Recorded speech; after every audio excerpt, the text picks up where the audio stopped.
It's time for the 100th video. It's about time. I haven't talked in a really long time.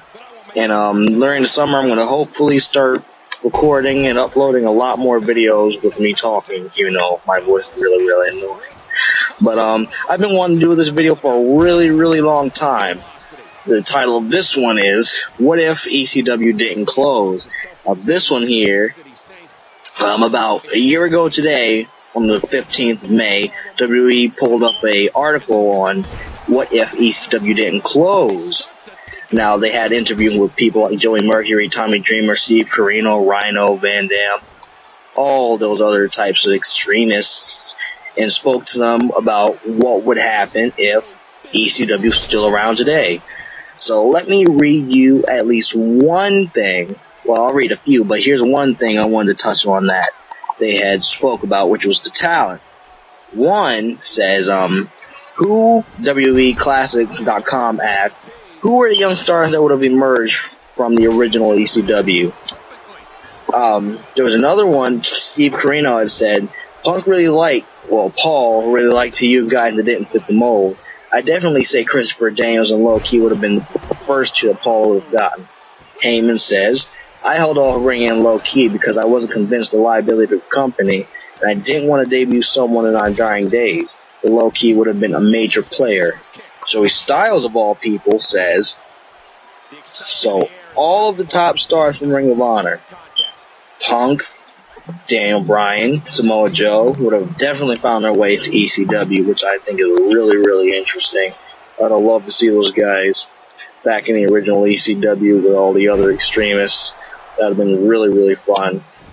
That's why I have those guys in this video right now. So, I just wanted to touch on another article here that stated where ECW wrestling would have gone if it stayed open for a longer time. Now let me read you some of that.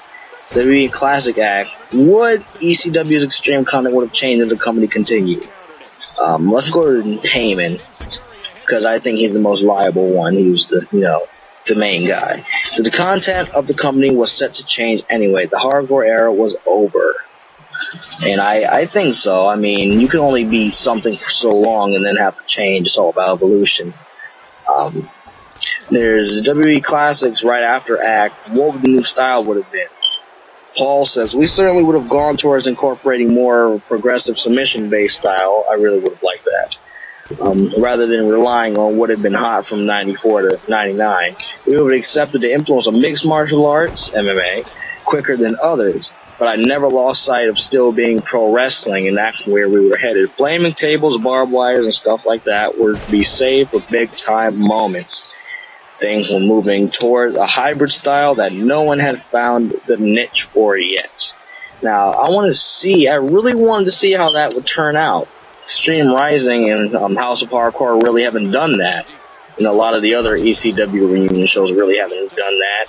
Mostly because Paul Heyman really isn't involved in that type of stuff anymore, and this is his vision, which it should be for all intents and purposes. I mean, he got ECW on the map after all. So, at this point in time, since we already know all the talent and where what the styles of the wrestling would be, WWE Classics had asked, how would the business structure of ECW have changed the company if it continued? Heyman says, I was just going to run at Hammerstein until we had a network deal. We were going to base ourselves in New York City. Now, see, I would have thought this to be a good move, seeing as they would have moved away from the Philly arena, the old ECW arena, to Hammerstein, which Hammerstein's massive. It's a big step from the Philadelphia arena. Not knocking the Philadelphia arena any, but just saying. But they would have moved their base to New York, so they would have been based as a New York company instead of a Philadelphia-based one, which I think is pretty cool.